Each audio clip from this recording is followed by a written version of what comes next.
ওম শান্তি। আজিৰ তাৰিখ 25 এপ্ৰিল 2022। প্ৰাতঃমুৰলী বাপদাদা মধুবন। আজি পিতাৰ অমৃতবাণী হৈছে পুৰণা দেহ আৰু দেহৰ সম্বন্ধীয় যিসকল ইজনে সিজনক দুখ দিওঁতা হয়, সেই সকলোকে পাহৰি একমাত্ৰ পিতাক স্মৰণ কৰা, শ্ৰীমতত চলা। আৰু আজিৰ প্ৰশ্ন, পিতাৰ লগত উভতি যাবলৈ পিতাৰ কোনটো শ্ৰীমত পালন কৰিব লাগে? পিতাই উত্তৰত কৈছে, পিতাৰ শ্ৰীমত হৈছে সন্তানসকল পবিত্ৰ হোৱা, জ্ঞান পূৰা ধাৰণ কৰি নিজৰ কৰ্মাতীত অৱস্থা গঢ়ি তোলা। তেতিয়া লগত উভতি যাব পাৰিবা। যদি কৰ্মাতীত নোহোৱা, তেন্তে মাজতে ৰৈ শাস্তি খাবলগীয়া হ'ব। বিনাশৰ অৰ্থাৎ হিচাপ নিকাচ নিষ্পত্তি কৰাৰ সময়ত অনেক আত্মাই শৰীৰ এৰি দিগ্ভ্ৰান্ত হৈ ফুৰে।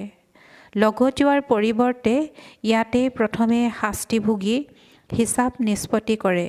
সেইকাৰণে পিতাৰ শ্ৰীমত হৈছে, সন্তানসকল, শিৰত যি পাপৰ বোজা আছে, পুৰণা হিচাপ নিকাচ আছে, সকলো যোগ বলেৰে ভস্ম কৰা। আৰু আজিৰ গীত, অ দূৰকে মুছাফিৰ, হে দূৰণিৰ পথিক। ওম শান্তি। এতিয়া তোমালোক ব্ৰাহ্মণসকলৰ বুদ্ধিৰ পৰা সৰ্বব্যাপীৰ জ্ঞান আঁতৰি গ'ল। এয়াতো ভালদৰে বুজোৱা হয় যে পৰমপিতা পৰমাত্মাই প্ৰজাপিতা ব্ৰহ্মাৰ দ্বাৰা নতুন ৰচনা ৰচে। তেওঁ হ'ল ৰচয়িতা, যাক পৰমাত্মা বুলি কোৱা হয়। এইটো সন্তানসকলে জানে যে তেওঁ আহি সন্তানসকলক নিজৰ কৰি লয়, মায়াৰ পৰা মুক্ত কৰে। পুৰণা দেহ সহিত যি মিত্ৰ সম্বন্ধীয় আদি আছে, যি ইজনে সিজনক দুখ দিওঁতা হয়, তেওঁলোকক পাহৰিব লাগে। যেনেকৈ কোনোবা বৃদ্ধ হ'লে তেতিয়া তেওঁক মিত্ৰ সম্বন্ধীয় আদিয়ে কয়, ৰাম নাম জপ কৰা। এতিয়া তেওঁলোকেও মিছা কথাই কয়, নিজেও নাজানে আৰু তেওঁলোকৰ বুদ্ধিত পৰমাত্মাৰ স্মৃতিও নাথাকে। এনেকৈ ভাবে যে পৰমাত্মা সৰ্বব্যাপী হয়। এফালে গায়, হে দূৰণিৰ পথিক। আত্মাসকলে দূৰণিৰ পৰা আহি শৰীৰ ধাৰণ কৰি নিজৰ নিজৰ ভূমিকা পালন কৰে। এই সকলো কথা মনুষ্যৰ বাবে বুজোৱা হয়। মনুষ্যই শিৱৰ মন্দিৰ সাজে, পূজা কৰে, তথাপিও অ'ত ত'ত বিচাৰি থাকে। কৈ দিয়ে, মোৰ ভিতৰত তোমাৰ ভিতৰত সকলোতে ব্যাপক হৈ আছে। তেওঁলোকক মাওৰা বুলি কয়, প্ৰভুক অৰ্থাৎ গৰাকীক নাজানে। স্মৰণ কৰে, হে ভগৱান, কিন্তু নাজানে। হাতযোৰ কৰে, বুজি পায় তেওঁ নিৰাকাৰ। আমি আত্মাও নিৰাকাৰ। এয়া আত্মাৰ শৰীৰ, কিন্তু আত্মাক কোনেও নাজানে। এনেকৈ কয়ো, ভ্ৰুকুটিৰ মাজত জিলিকে আচৰিত তৰা। যদি তৰা হয়, তেন্তে ইমান ডাঙৰ লিংগ কিয় সাজে? আত্মাতে 84 জন্মৰ ভূমিকা আছে, এইটোও নাজানে। ইফালে সিফালে বিচাৰি ঠেকা খুন্দা খাই থাকে। সকলোকে ভগৱান বুলি কয়। বদ্ৰীনাথো ভগৱান, কৃষ্ণও ভগৱান, পাথৰ শিলগুটিতো ভগৱান আছে। তেন্তে আকৌ ইমান দূৰ দূৰণিলৈ বিচাৰি কিয় যায়? যিসকল আমাৰ দেৱী দেৱতা ধৰ্মাৱলম্বী নহয়, তেওঁলোক ব্ৰাহ্মণো নহয় আৰু তেওঁলোকৰ ধাৰণাও নহ'ব। তেওঁলোকে এনেয়ে ভাল বুলি কৈ থাকিব। পিতাই কয়, সন্তানসকল, মই তোমালোকক লগত লৈ যাম। যেতিয়া তোমালোকে শ্ৰীমতত চলি প্ৰথমে পবিত্ৰ হ'বা, জ্ঞানৰ ধাৰণা কৰিবা, নিজৰ কৰ্মাতীত অৱস্থা গঢ়ি তুলিবা, তেতিয়াহে মোৰ লগত ঘৰ পাবাগৈ। নহ'লে মাজতে ৰৈ বৰ কাঢ়া শাস্তি খাবলগীয়া হ'ব। মৰাৰ পাছত অনেক আত্মা দিগ্ভ্ৰান্ত হৈও ফুৰে। যেতিয়ালৈকে শৰীৰ নাপায়, তেতিয়ালৈকে দিগ্ভ্ৰান্ত হৈ শাস্তি ভোগ কৰিব। বিনাশৰ সময়ত ইয়াত বহুত কদৰ্য অৱস্থা হৈ যাব। শিৰত পাপৰ বোজা বহুত আছে। সকলোৱে হিচাপ নিকাচটো নিষ্পত্তি কৰিবই লাগিব। কিছুমান সন্তানেতো এতিয়াও যুগ কি বুজিয়ে নাপায়। পিতাই কৈছে যে কিছুমান সন্তানেতো এতিয়াও যোগ কি বুজিয়ে নাপায়। 1 মিনিটো পিতাক স্মৰণ নকৰে। তোমালোক সন্তানসকলক বাৰে বাৰে কোৱা হয় পিতাক স্মৰণ কৰা, কিয়নো শিৰত বোজা বহুত আছে। মনুষ্যই কয় পৰমাত্মা সৰ্বব্যাপী হয়, তথাপি তীৰ্থৰ ফালে কিমান দিগ্ভ্ৰান্ত হৈ ফুৰে। ভাবে এই কৰ্মকাণ্ড আদি কৰিলে আমি পৰমাত্মাক পোৱাৰ ৰাস্তা পাম। পিতাই কয় পতিত ভ্ৰষ্টাচাৰীটো মোৰ ওচৰত আহি উপস্থিত হ'ব নোৱাৰে। এনেকৈ কয় অমুক সিপাৰে নিৰ্বাণত গ'ল, কিন্তু এয়া মনে সজা কথা কয়। পিতাই কৈছে যে অমুক সিপাৰে নিৰ্বাণত গ'ল, কিন্তু এয়া মনে সজা কথা কয়। কোনোৱে নাযায়। এতিয়া তোমালোকে জানা ভক্তি মাৰ্গত কিমান ঠেকা খুন্দা খায়। এই সকলো শাস্ত্ৰ আদি পঢ়ি পঢ়ি মনুষ্য অৱনমিত হ'বই লাগে। পিতাই উন্নতি সাধন কৰে, ৰাৱণে অৱনমিত কৰে। এতিয়া পিতাই বুজায় তোমালোক মোৰ মতত চলি পবিত্ৰ হ'লে আৰু ভালদৰে পঢ়িলে তেতিয়া স্বৰ্গলৈ যাবা, নহ'লেতো ইমান উচ্চ পদ পাব নোৱাৰিবা। পদৰ্শনীৰ কিমান সেৱা হয়। এতিয়া এই সেৱা বাঢ়ি গৈ থাকিব, গাঁৱে গাঁৱে যাব। এয়া হ'ল নতুন উদ্ভাৱন, নতুন নতুন সাৰ কথা ওলাই থাকে। যেতিয়ালৈকে জীয়াই থাকিবা তেতিয়ালৈকে শিকিব লাগে। তোমালোকৰ লক্ষ্য উদ্দেশ্য হৈয়ে ভৱিষ্যতৰ কাৰণে। এই শৰীৰ এৰিলে তোমালোক গৈ ৰাজকুমাৰ ৰাজকুমাৰী হবাগৈ। স্বৰ্গ মানে স্বৰ্গ। তাত নৰকৰ নাম চিহ্নও নাই, ধৰণীও উথল পাথল হৈ নতুন হৈ যাব। এই ঘৰ আদি সকলো নাশ হৈ যাব। কয় সোণৰ দ্বাৰকা তললৈ সোমাই গ'ল, তললৈ কোনো নাযায়। ইয়াততো চক্ৰ ঘূৰি থাকে। এই তীৰ্থযাত্ৰা আদি সকলো হৈছে ভক্তি মাৰ্গ। ভক্তি হ'ল ৰাতি। যেতিয়া ভক্তিৰ ৰাতি পুৰা হয় তেতিয়া ব্ৰহ্মা আহে দিন কৰি তুলিবলৈ। দ্বাপৰ কলিযুগ হ'ল ব্ৰহ্মাৰ ৰাতি, আকৌ দিন হ'ব লাগে। তোমালোক সন্তানসকলৰ ভিতৰতো ক্ৰমানুসৰি আছে, সকলোতো একে নিচিনাকৈ পঢ়িব নোৱাৰে। ভিন্ন ভিন্ন পদবী আছে। পদৰ্শনী চোৱা কিমান আহে, 5ৰ পৰা 8,000 নিতৌ আহে। আকৌ ওলাই কোন? পিতাই কৈছে যে ভিন্ন ভিন্ন পদবী আছে। পদৰ্শনীত চোৱা কিমান আহে, 5ৰ পৰা 8,000 নিতৌ আহে। আকৌ ওলাই কোন? কোটিৰ মাজত কোনোবা, কোনোবাৰ ভিতৰতো কোনোবা। লিখে বাবা 3-4 গৰাকী ওলাল, যি নিতৌ আহে। কোনোৱে 7 দিনৰ পাঠ্যক্ৰমো কৰে, কোনোৱে 7 দিনৰ পাঠ্যক্ৰমো কৰে, পাছত আৰু নাহে। যিসকল দেৱী দেৱতা ধৰ্মৰ হ'ব তেওঁলোকেহে ইয়াত তিষ্ঠি থাকিব। পিতালৈ লিখে যে নিতৌ 3 পৰা 4 গৰাকীহে ওলাল, কোনোৱে আকৌ 7 দিনৰ পাঠ্যক্ৰমো কৰে, পাছত আৰু নাহে। যিসকল দেৱী দেৱতা ধৰ্মৰ হ'ব তেওঁলোকেহে ইয়াত তিষ্ঠি থাকিব। সাধাৰণতে গৰীবহে ওলায়, চহকীটো কাৎচিতহে তিষ্ঠি থাকিব। বহুত পৰিশ্ৰম কৰিবলগীয়া হয়, চিঠিও লিখে, তেজেৰেও লিখি দিয়ে, তথাপিও আগবাঢ়ি গৈ থাকোঁতে মায়াই খাই পেলায়। যুদ্ধ চলিলে ৰাৱণ জিকি যায়। বাকী যিসকলে কিছু শুনে তেওঁলোক প্ৰজাৰ শাৰীত গুচি যায়। পিতাই কৈছে যে যুদ্ধ চলিলে ৰাৱণ জিকি যায়, বাকী যিসকলে কিছু শুনে তেওঁলোক প্ৰজাৰ শাৰীত গুচি যায়। বাবাইতো বুজাই থাকে শ্ৰীমতত চলিব লাগে। যেনেকৈ মম্মা বাবা আৰু অন্যান্য সন্তানসকলে পুৰুষাৰ্থ কৰি আছে। পিতাই এইটো কৈছে যে যেনেকৈ মম্মা বাবা আৰু অনন্য সন্তানসকলে পুৰুষাৰ্থ কৰি আছে, মহাৰথীসকলৰ নামটো লোৱা হয় নহয়। পাণ্ডৱসেনাত কোন কোন আছে তেওঁলোকৰো নাম প্ৰসিদ্ধ। সেইদৰে কৌৰৱসেনাৰো মুখ্যসকলৰ নাম প্ৰসিদ্ধ। ইউৰোপভাষী যাদৱসকলৰো নাম আছে। বাতৰি কাকততো যিসকল নাম জ্বলা তেওঁলোকৰ নাম প্ৰকাশ কৰে। সেইসকল পৰমপিতা পৰমাত্মাৰ সৈতে অপ্ৰীতিকৰ বুদ্ধিৰ। পৰমাত্মাক জানিলে তেতিয়াহে প্ৰীতি ৰাখিব। ইয়াতো সন্তানসকলে প্ৰীতি ৰাখিব নোৱাৰে, বাৰে বাৰে পাহৰি যায়, তেতিয়া পদ ভ্ৰষ্ট হৈ যায়। যিমান পিতাক স্মৰণ কৰিব সিমান বিকৰ্ম বিনাশ হ'ব আৰু পদ উচ্চ পাব। আনকো নিজৰ সমান কৰি তুলিব লাগে, দয়াশীল হ'ব লাগে আৰু অন্ধৰো লাখুটি হ'ব লাগে। কোনোবা অন্ধ, কোনোবা কলা, কোনোবা ধূসৰ দৃষ্টিৰো থাকে। ইয়াততো সন্তানসকল ক্ৰমানুসৰি হয়। এনেকুৱাসকল আকৌ সাধাৰণ প্ৰজাতকৈ চাকৰ বাকৰ হ'বগৈ। আগলৈ গৈ তোমালোক সকলো সাক্ষাৎকাৰ কৰিবা। ঈশ্বৰক সৰ্বব্যাপী বুলি কোৱা এয়া কোনো জ্ঞান নহয়। পিতাই কৈছে যে ঈশ্বৰক সৰ্বব্যাপী বুলি কোৱা এয়া কোনো জ্ঞান নহয়। ঈশ্বৰটো জ্ঞানৰ সাগৰ হয়। তেওঁৱে আহি তোমালোকক জ্ঞান দি আছে, ৰাজযোগো শিকাই আছে। শ্ৰীকৃষ্ণৰ আত্মা যিয়ে এতিয়া 84 জন্ম পূৰা কৰিছে, এতিয়া তেওঁৰ ৰাজযোগ শিকি আছে। কিমান গুহ্য কথা। এই সময়ত সকলোৱে পিতাক পাহৰাৰ কাৰণেই মহান দুখী হৈ গৈছে।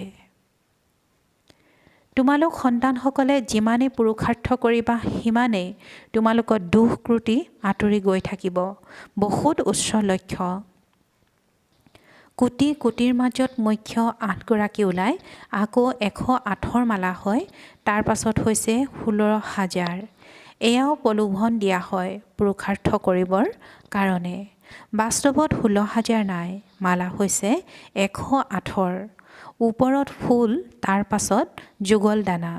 ক্ৰমানুসৰি বিষ্ণুৰ মালা তৈয়াৰ হয়।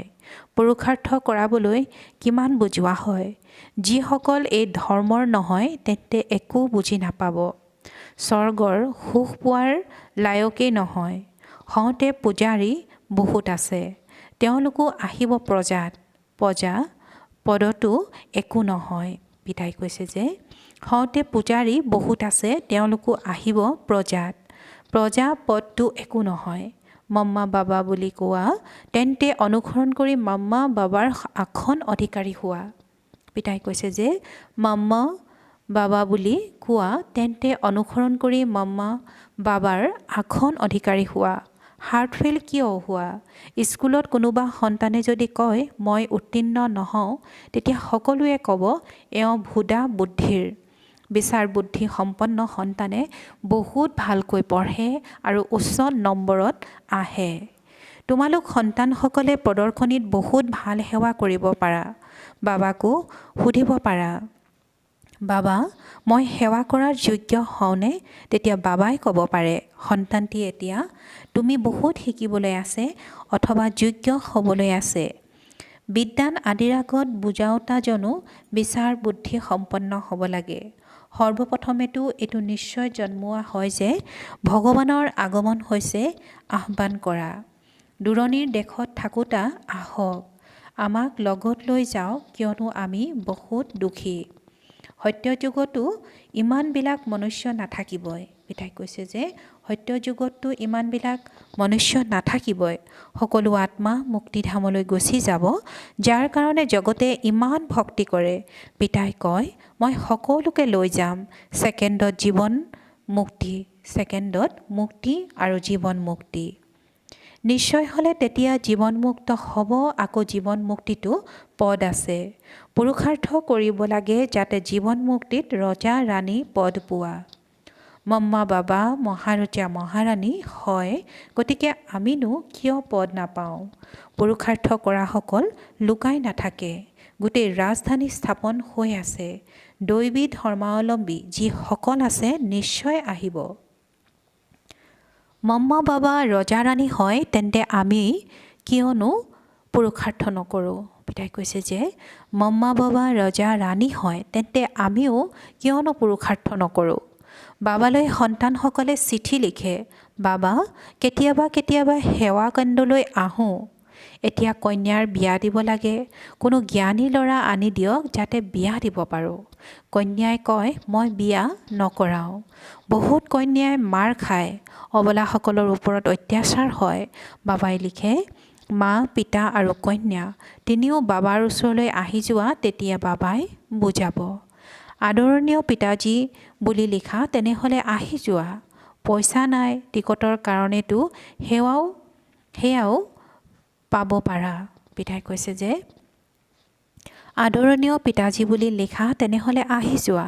পইচা নাই টিকটৰ কাৰণেতো সেয়াও পাব পাৰা। সন্মুখত আহিলে শ্ৰীমত পাবা। কুমাৰীৰ ঘাটততো কৰিব নালাগে নহয়। পিতাই কৈছে যে কুমাৰীৰ ঘাটততো কৰিব নালাগে নহয়, নহ'লে পাপ আত্মা হৈ যাব। পিতাৰ শ্ৰীমতত চলি পবিত্ৰ হ'বলগীয়া হয়। ভাল বাৰু। অতি মৰমৰ কল্পৰ পাছত পুনৰাই লগ পোৱা সন্তানসকলৰ প্ৰতি মাতা পিতা বাপ দাদাৰ স্নেহপূৰ্ণ স্মৰণ আৰু সুপ্ৰভাত। আত্মিক পিতাৰ আত্মিক সন্তানসকলক নমস্কাৰ। আত্মিক সন্তানসকলৰ আত্মিক মাতা পিতা বাপ দাদাৰ প্ৰতি স্নেহপূৰ্ণ স্মৰণ আৰু সুপ্ৰভাত আৰু নমস্কাৰ নমস্কাৰ নমস্কাৰ। আৰু আজিৰ ধাৰণাৰ বাবে মুখ্য সাৰ। প্ৰথমতে জীৱনমুক্ত পদ পাবলৈ পুৰুষাৰ্থ কৰিব লাগে। যেনেকৈ মা পিতা মহাৰজা মহাৰাণী হয় তেনেকৈ অনুসৰণ কৰি আসনাধিকাৰী হ'ব লাগে। বিচাৰ বুদ্ধি সম্পন্ন হৈ পঢ়া ভালদৰে পঢ়িব লাগে। আৰু আজিৰ দ্বিতীয়তে পিতাৰ সৈতে সঁচা প্ৰীতি ৰাখিব লাগে। দয়াশীল হৈ অন্ধক ৰাস্তা দেখুৱাব লাগে। আজি পিতাই কৈছে যে দয়াশীল হৈ অন্ধক ৰাস্তা দেখুৱাব লাগে। পিতাৰ পৰা সন্মুখত শ্ৰীমত লৈ পাপ আত্মা হোৱাৰ পৰা নিজৰ লগতে আনকো ৰক্ষা কৰিব লাগে। আৰু আজিৰ বৰদান মায়া আৰু প্ৰকৃতিৰ ভিন্ন ভিন্ন কাৰ্টুন শ্ব' সাক্ষী হৈ প্ৰত্যক্ষ কৰোঁতা সন্তোষী আত্মা হোৱা। বৰদানৰ ব্যাখ্যা। সংগম যুগত বাপদাদাৰ বিশেষ দান হৈছে সন্তুষ্টতা। সন্তোষী আত্মাৰ লগত যেনেকুৱাই অস্থিৰ কৰা পৰিস্থিতি নাহক এনেকুৱা অনুভৱ হ'ব যেন পপেট শ্ব' অৰ্থাৎ কাঠৰ পুতলাৰ খেল। আজি পিতাই বৰদানত কৈছে যে সন্তোষী আত্মাৰ আগত যেনেকুৱাই অস্থিৰ কৰা পৰিস্থিতি নাহক এনেকুৱা অনুভৱ হ'ব যেন পপেট শ্ব' অৰ্থাৎ কাঠৰ পুতলাৰ খেল। আজিকালি কাৰ্টুন শ্ব'ৰ ফেশ্বন হৈছে। সেয়েহে কেতিয়াবা কিবা পৰিস্থিতি আহিলে তাক এনেকৈ ভাবিবা যে বেহদৰ পৰ্দাত কাৰ্টুন শ্ব' বা পপেট শ্ব' চলি আছে। মায়া বা প্ৰকৃতিৰ এয়া এক শ্ব' অৰ্থাৎ প্ৰদৰ্শনী যাক সাক্ষী স্থিতিত স্থিত হৈ নিজৰ সম্ভ্ৰমত থাকি সন্তুষ্টতাৰ স্বৰূপত প্ৰত্যক্ষ কৰি থাকা তেতিয়া সন্তোষী আত্মা বুলি কোৱা হ'ব। আৰু আজিৰ শ্লোগান যিকোনো প্ৰকাৰৰ দুষ্কৃতিৰ পৰা নিলগত থকা মানে নিখুঁত হোৱা। ওম শান্তি। আৰু আজিৰ মাতেশ্বৰীজীৰ অমূল্য মহাবাক্য পৰমাত্মাৰ সঁচা সন্তান হৈ কোনো সংশয়ত আহিব নালাগে। ভগৱানুবাস সন্তানসকলৰ প্ৰতি সন্তানসকল যিহেতু পৰমাত্মা স্বয়ং এই সৃষ্টিত অৱতৰিত হৈছে গতিকে এই পৰমাত্মাক আমি দৃঢ়তাৰে হাত আগবঢ়াই দিব লাগে। কিন্তু দৃঢ় সঁচা সন্তানেহে বাবাক হাত দিব পাৰে। আজি মাম্মাই কৈছে যে দৃঢ় সঁচা সন্তানেহে বাবাক হাত দিব পাৰে। এই পিতাৰ হাত কেতিয়াও নেৰিবা। যদি এৰা তেন্তে আকৌ নিথৰুৱা হৈ ক'লৈ যাবা। যিহেতু পৰমাত্মাৰ হাতত ধৰি ল'লা তেন্তে আকৌ সূক্ষ্ম ৰূপতো এইটো সংকল্প উদয় হ'ব নালাগে যে মই এৰি দিম বা সংশয়ত আহিব নালাগে। গম নাপাওঁ মই পাৰ হ'ম নে নহওঁ। কিছুমান এনেকুৱাও সন্তান আছে যিয়ে পিতাক চিনি নোপোৱাৰ কাৰণে পিতাকো প্ৰত্যাহ্বান জনায়। আজি মামাই কৈছে যে কিছুমান সন্তানে সংশয়ত আহি যায় আৰু গম নাপাওঁ মই পাৰ হ'ম নে নহওঁ। কিছুমান এনেকুৱা সন্তান আছে যিয়ে পিতাক চিনি নোপোৱাৰ কাৰণে পিতাকো প্ৰত্যাহ্বান জনায় আৰু এনেকৈও কৈ দিয়ে মই কালৈকো পৰোৱাই নকৰোঁ। যদি এনেকুৱা খেয়াল আহে তেন্তে এনেকুৱা নালায়ক সন্তানৰ তত্বাৱধান পিতাই কেনেকৈ কৰিব। তেতিয়া জানিবা যে অধোগতি হোৱাৰ পথত। কিয়নো মায়াইটো অৱনমিত কৰিবলৈ বহুত চেষ্টা কৰে। কিয়নো পৰীক্ষাটো অৱশ্যে ল'ব যে কিমানলৈকে যোদ্ধা শক্তিশালী পালোৱান হৈছে। এতিয়া এইটো আৱশ্যক, যিমানে আমি প্ৰভুৰ লগত শক্তিশালী হৈ গৈ থাকিম, সিমানে মায়াইও শক্তিশালী হৈ আমাক অৱনমিত কৰিবলৈ চেষ্টা কৰিব। আজি মামাই এইটো কৈছে যে যিমানেই আমি প্ৰভুৰ লগত শক্তিশালী হৈ গৈ থাকিম, সিমানেই মায়াইও শক্তিশালী হৈ আমাক অৱনমিত কৰিবলৈ চেষ্টা কৰিব। যোৰা পুৰা হ'লে যিমান প্ৰভু বলৱান, তেন্তে মায়াইও সিমান বলৱান হৈ দেখুৱাব। যোৰা পুৰা হ'লে যিমান প্ৰভু বলৱান, তেন্তে মায়াইও সিমান বলৱান হৈ দেখুৱাব। কিন্তু নিজৰটো দৃঢ় নিশ্চয় আছে, অৱশেষত পৰমাত্মা মহান বলৱান, অৱশেষত তেওঁৰে বিজয় হ'ব। প্ৰতিটো শ্বাসত এইটো বিশ্বাসত স্থিত হ'ব লাগে। মায়াই নিজৰ বল দেখুৱাব। মায়াই প্ৰভুৰ আগত নিজৰ দুৰ্বলতা নেদেখুৱায়। বছ এবাৰো যদি দুৰ্বল হয় তেন্তে শেষ হৈ গ'ল। সেইকাৰণে লাগিলে মায়াই নিজৰ বল দেখুৱাওক, কিন্তু নিজৰ মায়াপতিৰ হাত এৰিব নালাগে। সেই হাত পূৰ্ণ ৰূপত ধৰিলে জানিবা তেওঁ বিজয় হ'ল। যিহেতু পৰমাত্মা আমাৰ মালিক, গতিকে তেওঁৰ হাত এৰাৰ সংকল্প উদয় হ'ব নালাগে। যদি হাত এৰে তেন্তে মহা মূৰ্খ হ'ল। সেইবাবে পৰমাত্মাই কয়, সন্তানসকল, যিহেতু মই স্বয়ং সমৰ্থ হওঁ, গতিকে মোৰ লগত থাকিলে তোমালোকো সমৰ্থ অৱশ্যেই হ'বা। বুজিলা সন্তানসকল? ভাল বাৰু। ওম শান্তি।